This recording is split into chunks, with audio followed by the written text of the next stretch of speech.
Fala, pessoal do primeiro ano. Hoje não tem aula ao vivo. Hoje será gravado, tá bom? Muito bem. O que eu combinei com vocês? Nós vamos fazer alguns exercícios de plano inclinado e força elástica. A gente já tinha trabalhado isso, não foi? Na aula passada, mas é legal a gente fazer mais exercícios para deixar todo mundo pronto, bem direitinho, aprendendo o assunto e acertando tudo daqui para frente. Vamos lá? Bota aí o nosso slide na tela. Tá. Então agora a gente vai para a primeira questão. Ainda não é nem de plano inclinado, nem força elástica, mas essa primeira questão é interessante, porque tem algumas propriedades aqui que eu vou revisar com vocês. Vamos lá.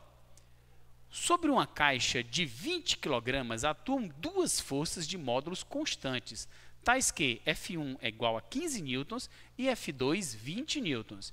Em cada uma das situações apresentadas, as forças atuam na caixa nas direções e sentidos indicados na figura. Muito bem. O que a gente quer fazer?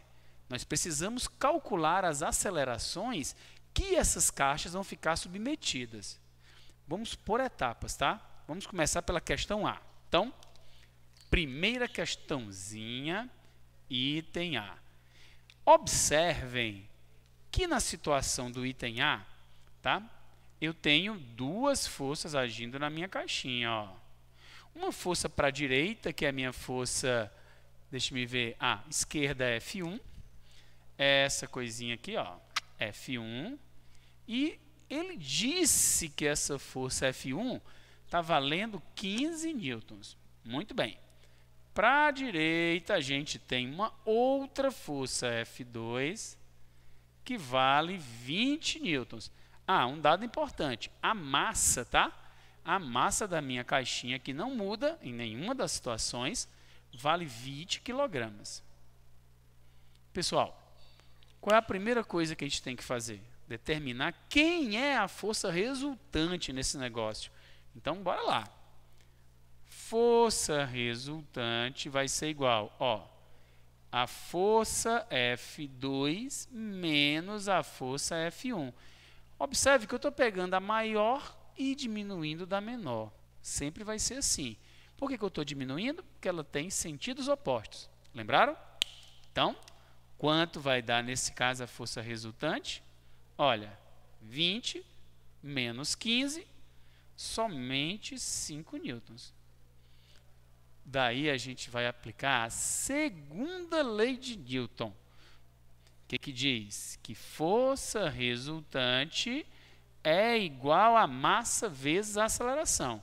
Então, no lugar da força resultante, eu vou colocar 5. Quanto vale a massa? Massa, 20 kg vezes a aceleração. Olha só, pessoal. Nesse caso, a aceleração vai ser igual a 5 dividido por 20, que dá 1/4, né? Se a gente simplificar, ou seja, 0,25 metros por segundo ao quadrado. Super simples, não é? Muito tranquilo, a gente já fez vários desse tipo. Pois bem, agora dá uma olhadinha com calma aí, volta aí a imagem para o povo poder ver a letra B. Olha só, pessoal, lá na letrinha B, vocês estão notando que eu tenho as duas forças formando um ângulo de 90 graus entre si? Pronto. Então, eu vou representar essa situação bem aqui, ó. Bora ver como é que fica. Eu vou ter meu bloquinho, mesmo bloco, só que agora eu vou fazer um ângulo entre as forças, não é? Puxando para cá, eu vou ter a força F1, bem aqui, e para o outro lado, fazendo 90 graus, a gente vai ter a força F2, este ângulo de 90 graus. Ei, pessoal, a gente vai colocar a força resultante aqui. Veja, graficamente, essa força resultante, ela vai apontar, olha só, nessa direçãozinha aqui, ó. Eu estou aplicando, não é, o método da poligonal, correto? Do paralelogramo. Então, eu vou ter que a força resultante é esse vetor. E aí, como é que eu vou calcular o módulo dele? Será que eu vou somar? Subtrair? Nada disso. Veja, Se você prestar atenção, eu tenho um triângulo aqui embaixo. Eu vou até, pessoal, fazer uns pontinhos aqui, ó, para que você visualize com bem tranquilidade que eu tenho um triângulozinho, estão vendo? E se aqui é 90 graus, esse ângulozinho também é 90. Ou seja, essa retinha aqui em vermelho, estão vendo? É o vetor resultante, a hipotenusa desse triângulo. Então, eu vou aplicar Pitágoras. Vamos lá? Aplicando Pitágoras, vou ficar com força resultante ao quadrado vai ser igual a F1 ao quadrado mais a força F2 ao quadrado. Olha, pessoal, neste caso aqui, a força resultante ao quadrado vai ser F1, mesmo valor, tá? 15 e F2, 20. Então, vai ficar 15 ao quadrado mais 20 ao quadrado. Vem cá, vocês já ouviram falar no triângulo 3, 4, 5? É um super atalho para tu não perder tempo calculando essas coisas aqui, os quadrados desse negócio e depois somando. Não vai precisar, eu vou usar essa dica do triângulo 3, 4, 5, que eu vou escrever aqui do lado. Como é que é essa dica aí? Olha, é o chamado triângulo pitagórico, cujos lados dele são proporcionais, pessoal, aos números 3, 4 e 5. Como assim, professor? Olha aqui. Se esse triângulo é um triângulo pitagórico, esse pedacinho vai valer 3, por exemplo, este 4, e a hipotenusa 5, tá? Veja aqui, vou aplicar o teorema de Pitágoras nesse triângulo. Ó, eu vou dizer que 5 ao quadrado, que é a hipotenusa, vai ser igual, pessoal, a 3 ao quadrado mais 4 ao quadrado. Acontece que 5 ao quadrado é 25. 3 ao quadrado é 9. 4 ao quadrado é 16. 9 mais 16, 25. Muito bem. Agora imagine que eu tenho um outro triângulo, um pouquinho maior do que esse. Na verdade, eu vou pegar os lados desse triângulo, né? E vou multiplicar todo mundo por 2. Dá uma olhada. 3 vezes 2 dá 6. 4 vezes 2 dá 8. 5 vezes 2 dá 10. E aí eu vou aplicar Pitágoras nesse negócio. Ó. Vai ficar 10 ao quadrado igual a 6 ao quadrado mais 8 ao quadrado. 10 ao quadrado é 100. 6 ao quadrado é 36 mais 64, que também dá 100. Então, verdade, não é?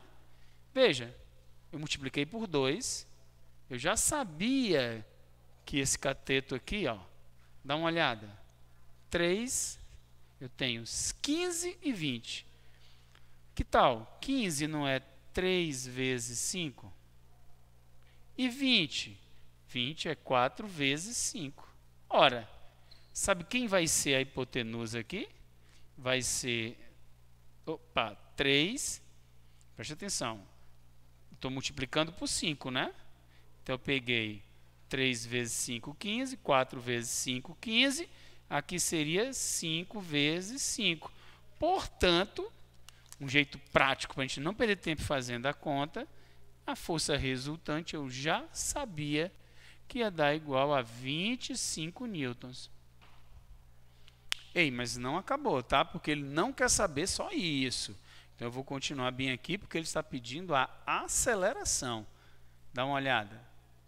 Força resultante não é igual a massa vezes a aceleração? Olha só. Se eu aplicar o teorema de Pitágoras, vai dar 15 ao quadrado, dá 225, mais 20 ao quadrado dá 400, que vai me dar 625. Se eu tirar a raiz, dá 25. Só que se eu aplicar essa regrinha dos triângulos pitagóricos, ó, não preciso perder tempo fazendo essas contas. Então, força resultante 25, a massa desse bloco é 20 kg, vezes a aceleração. Olha aqui, 25 dividido por 20, pessoal, isso daqui me dá 5 quartos, ou 1,25 metros por segundo ao quadrado. Muito fácil, concluído, tá? Dê uma olhada, essa dica do triângulo pitagórico é muito boa, tá bom? Bota aí, pessoal. Vamos passar para a próxima questão. Bota só a questão aqui enquanto eu apago a lousa, que a gente vai comentar ela. Vai lá, próxima questão. Segunda questão, pessoal, já é uma questão de força elástica. Observe aí. Eita, a gente fez uma dessas, não foi? Uma parecida. Eu escrevi uma dessas aí na sala. E aí, o que a gente tem? Tem uma mola pendurada verticalmente, num suporte vertical, e a mola tem comprimento de 12 centímetros. Mas o que está acontecendo? Devido à presença desse bloquinho que está pendurado na mola, ela se deforma. Então, ó, ela passa a ter 16 centímetros. O que eu quero saber? Quanto vale a constante elástica dessa mola? Dá uma olhadinha aqui, por favor, na minha segunda questão. Ó, inicialmente, a mola tem 12 centímetros, ou seja, essa mola está bem aqui, ó, 12 centímetros. Em seguida, eu vou pendurar um bloquinho. Aí essa mola passa a ficar assim, ó. Ela vai se distender, né? Vai sofrer uma deformação. Pronto. Pessoal, 12 centímetros aqui. Olha. Este pedacinho, 16 centímetros. Ops. 16 centímetros. E aqui é a diferença. Olha só. Que neste caso vai ser 4 centímetros. Pronto. Olhando para essa figura, tu já descobriu um dos dados da força elástica, que a deformação dessa mola foi 4 centímetros. Olha agora para essa figura bem aqui. Puxando essa mola para baixo, a gente vai ter o peso deste bloquinho, ó. Tá aqui, o peso dele. E puxando o bloco para cima, tu vai ter a força elástica. Então, o que eu posso dizer? Que neste meu exemplo, que a força elástica vai ser igual ao peso. Muito bem. Como é que é definida a força elástica? K vezes o x, tá? É K vezes x. E o peso de um objeto? É a massa vezes a gravidade. Olha, antes de continuar, eu preciso fazer algumas adequações. Primeiro, a gravidade vale 10 metros por segundo ao quadrado. Portanto, eu não posso utilizar a deformação em centímetros, tá bom? Eu tenho que colocar isso em metros.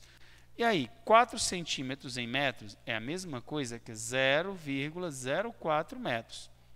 Primeira observação. Segunda, a massa do objeto, ele deu na questão e vale 200 gramas. Pessoal, não posso usar gramas, tenho que usar quilogramas. Aí vai ficar 0,2 quilogramas. Pronto. Feito esses dois ajustes, vou pegar esses dados e substituir ali.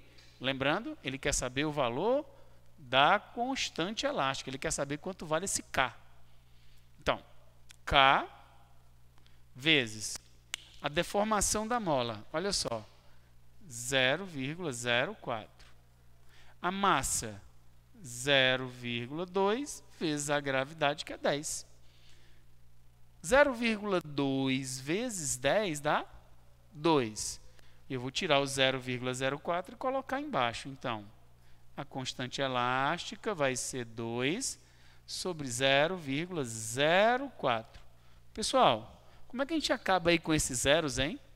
É só tu deslocar a vírgula 2 casas para a direita aqui, que vira 4, não é? Só que para eu fazer isso, eu tenho que repetir o mesmo procedimento no numerador. Então, vira 4 e aqui fica 200. Ora, 200 dividido por 4, eu concluo que a constante elástica é 50 newtons por metro.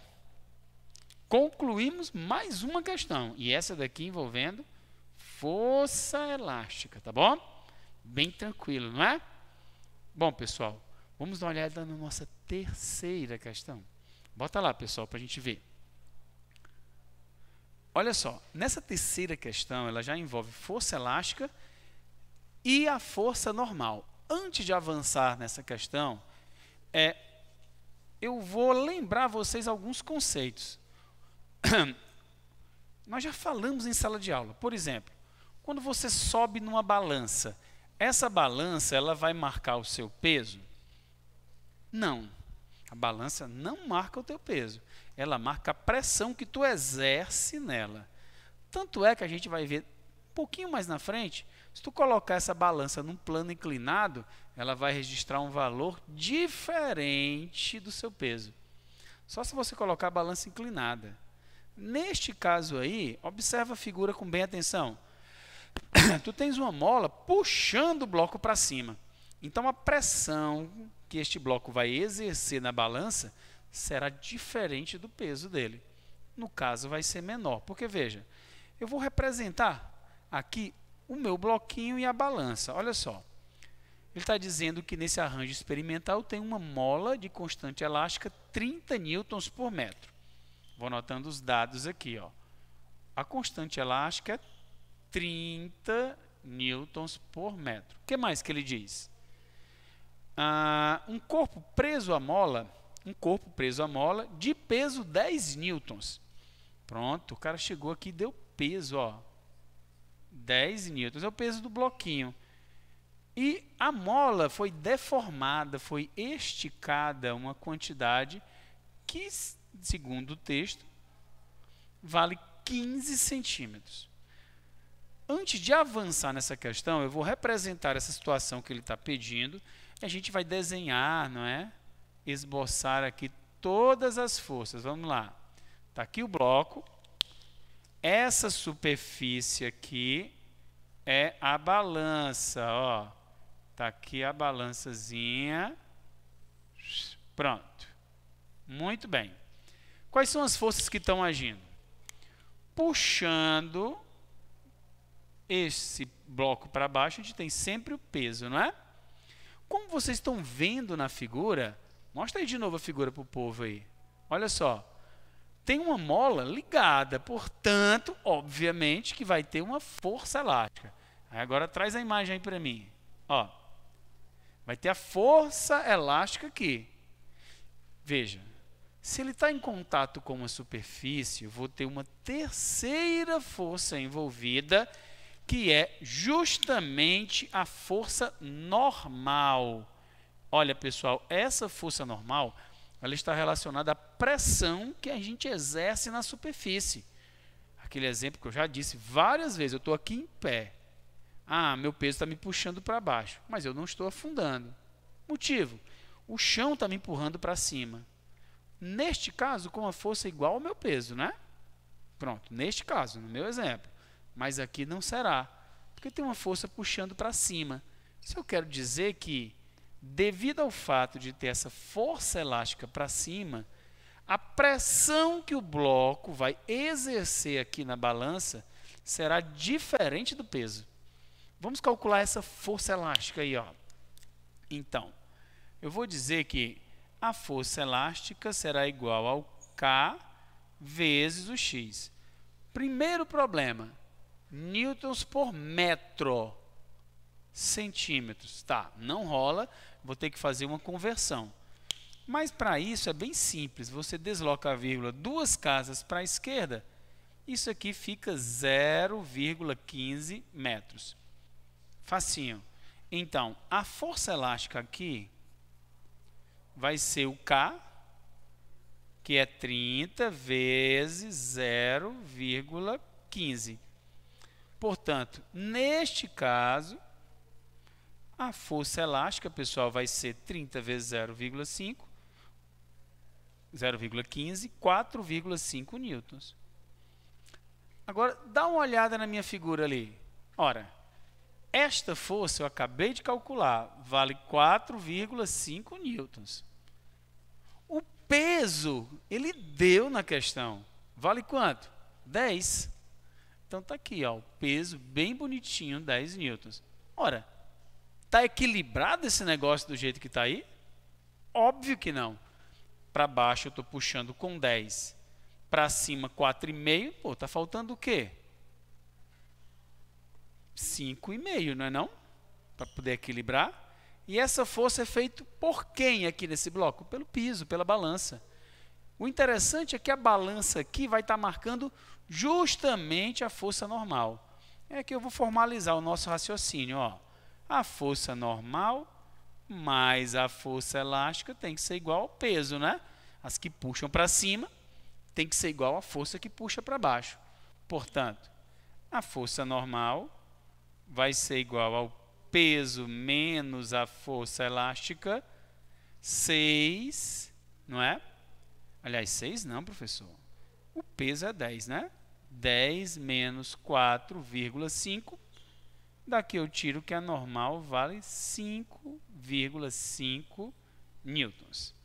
Olha só, fica isso na cabeça. Já falamos mais de uma vez, pessoal. No caso da força normal, a balança não marca o peso, ela registra a pressão que tu faz nela, que é a tua força normal. Tudo bem, não é? Pronto. Bora lá. Próxima questãozinha, que é uma de plano inclinado. Aquela questão que deu confusão, não foi? O povo não estava entendendo, mas não se preocupe, a gente vai exercitar bastante e aí você vai ficar entendendo tudo de plano inclinado. A coisa principal que você deve ficar na cabeça é que tem uma força que faz o bloco descer a ladeira. E não é o peso, né? Não é não. Essa força vai ser aquele velho PX. Bora dar uma olhadinha. Um corpo de massa, 10 kg, está em repouso, está parado. E apoiado num plano inclinado de 30 graus e presa a uma corda conforme está representado na figura. Se não houver atrito entre o corpo e o plano, qual será o valor da força de tração na corda? Muito bem. Dá uma olhadinha aqui, pessoal. Nossa quarta questão. Olha só. Está aqui a minha superfície, não é? Eu vou ter aqui um apoio. Este ângulo é importantíssimo porque a força que a gente vai ver, não é? O PX depende realmente deste ângulo. E sobre, né, apoiado aqui, vai ter o meu bloquinho. Só que esse bloquinho, se eu soltar aqui, ele desce. Portanto, tem uma cordinha que segura. Como a gente viu, esta cordinha, se está esticada, porque a tendência do bloco é descer a ladeira, ou seja, tem uma força que puxa ele para baixo. Quem é essa força? Ora, é a força PX. Lembram? Quanto vale essa força PX? Pessoal, PX vai ser o peso vezes o seno do ângulo alfa. Professor, é sempre assim? Sim, é sempre assim. PX é o peso vezes do seno e é a força que faz o cara descer a ladeira. Muito bem. Acontece que essa cordinha está esticada. Se ela está esticada é porque tem uma força agindo nessa corda. E como é o nome dessa força? Ora, a gente já viu, né? Essa força é a tração. Tração, é a força de tração. E ela tem nas duas pontas da corda, tá? Essa força de tração tem aqui. Mas, enfim, eu vou olhar só para o meu bloquinho. Para esse bloco ficar parado, em repouso, qual é a condição para que tenha equilíbrio entre essas duas forças? Muito simples. É que a tração T tem que ser igual à força PX. Ó, essa força para baixo tem que ser igual a esta para cima. Aí o cara fica em repouso, nem desce, nem sobe. Portanto, PX é o peso vezes o seno de alfa. Na questão, ele deu a massa. Mostra aí para o povo a questão de novo. Ó, qual é a massa? 10 kg. Então, traz para cá, para a lousa. Olha só. A massa, galera, 10 kg. Ei, como é que a gente calcula o peso? O peso é a massa vezes a gravidade G Portanto, 10 vezes 10, 100 newtons. Vamos substituir ali? Ó, tração T vai ser o peso, 100. Professor, quanto é que vale o seno de 30 graus? Já mostramos e falamos dos ângulos notáveis, mas não tem problema. Você esqueceu? Ok, eu vou lhe dizer. Já fizemos vários exercícios com esses 30 graus, né? Vale 1/2. 1/2. Ou seja, a tração aqui vale 50 newtons. Ei, peso vale 100. E a força de tração vale só 50. Ora, pensa comigo. É mais fácil você pegar um bloco e puxar ele assim na vertical ou usar uma rampa? Óbvio que a rampa. Se a rampa tiver uma inclinação de 30 graus, tu faz só a metade da força. Se você tivesse que empurrar um objeto ladeira acima, o fato de eu, em vez de eu puxar ele verticalmente ou empurrá-lo por uma ladeira, é muito mais vantagem usar uma ladeira, porque eu faço menos força, tá? A força aplicada para eu entrar em movimento é bem menor. Tudo certo? Muito bem. Vamos lá. Vai ser a quinta questão agora. É de novo outra questão de plano inclinado, porém não vem a figura, não é? Então, uma criança de 30 kg desce o escorregador de madeira em movimento uniforme. Opa, essa palavra é importante. Movimento uniforme. Já já eu falo sobre ela. Considere a inclinação do escorregador igual ao chão de 40 graus, né? Aí tem uma história. Ele deu o seno e o cosseno de 40 graus, bem como a gravidade. Letra A. Há ou não atrito entre a criança e o piso do escorregador? Por quê? Opa! Letra B. Quanto vale, então, neste caso, a força de atrito entre a criança e a superfície do escorregador? Muito bem! Vamos ver aqui. Olha só. Uma questãozinha cheia de detalhes. Lembra que eu pedi para você olhar com bem atenção a palavra movimento uniforme? E antes de resolver essa questão, a gente vai rever o que é essa ideia de movimento uniforme. Ó. Então, questão 5, MU, né? Movimento uniforme. Qual é a característica do movimento uniforme? Pessoal, é ter velocidade constante. Isso quer dizer que, obviamente, que a velocidade não muda. Puxa, se a velocidade não muda, qual é a conclusão que eu vou tirar daqui? É que a aceleração, ó, vai ser igual a 0.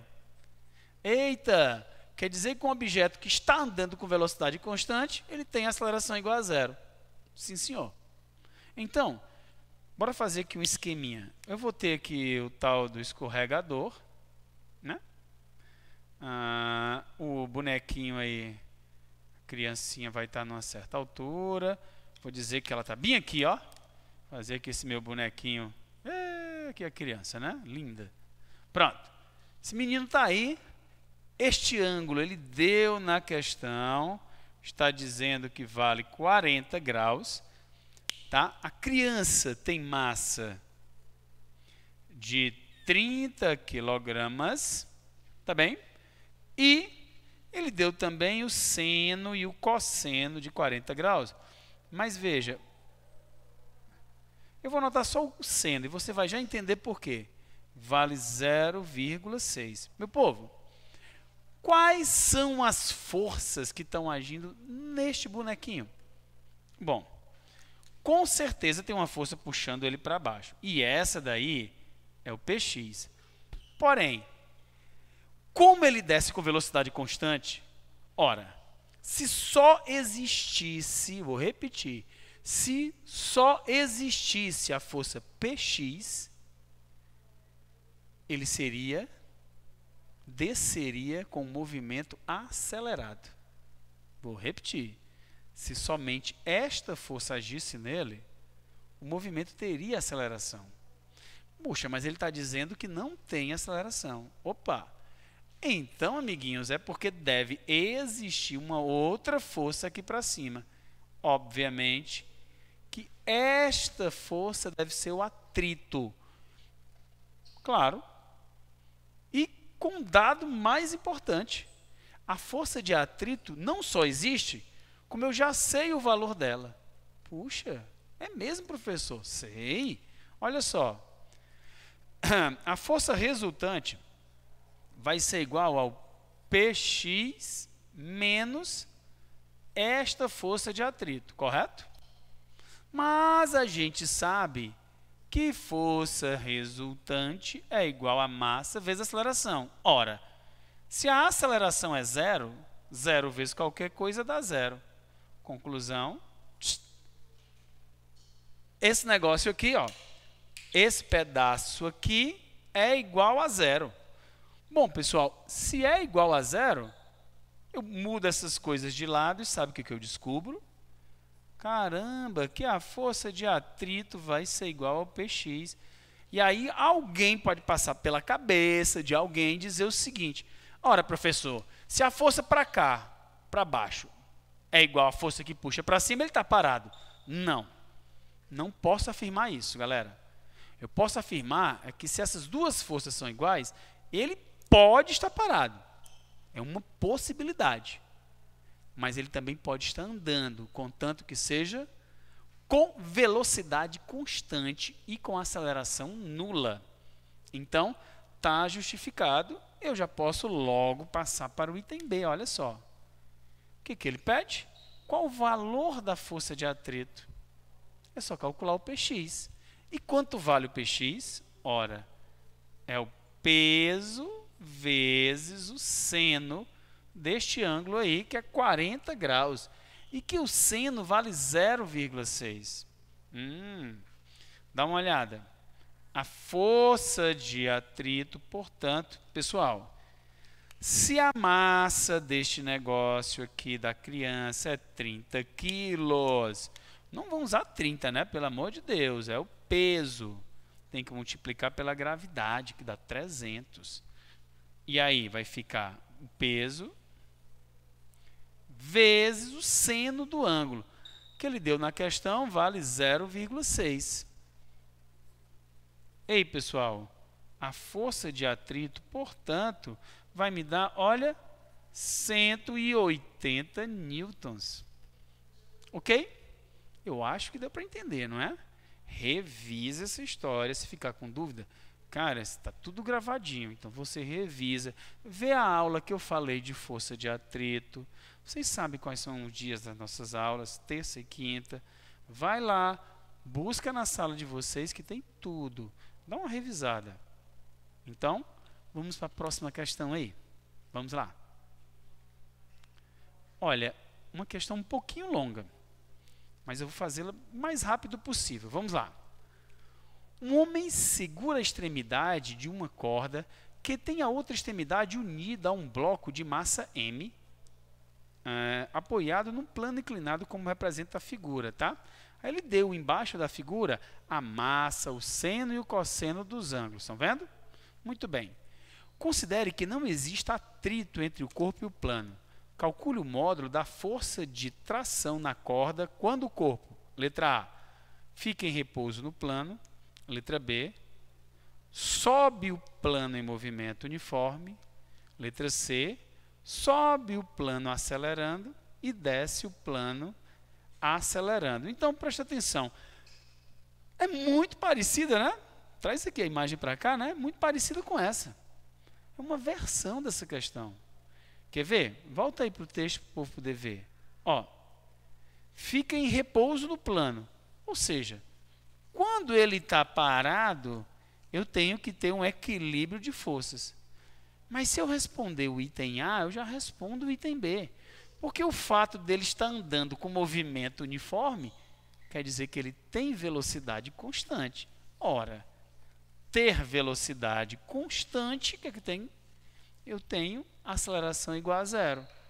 E aí, de novo, eu vou ter aquelas forças Px, né, e alguma outra coisa igualando. Vou fazer um esqueminha rápido aqui, ó. Vamos lá.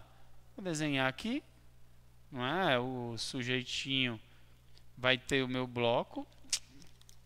A criaturazinha vai ter uma pessoa puxando. O bloquinho vai estar aqui nessa superfície. E aqui vai ter uma pessoa, né, puxando aqui, ó, fazendo uma força danada. Olha aí, ó. Deixa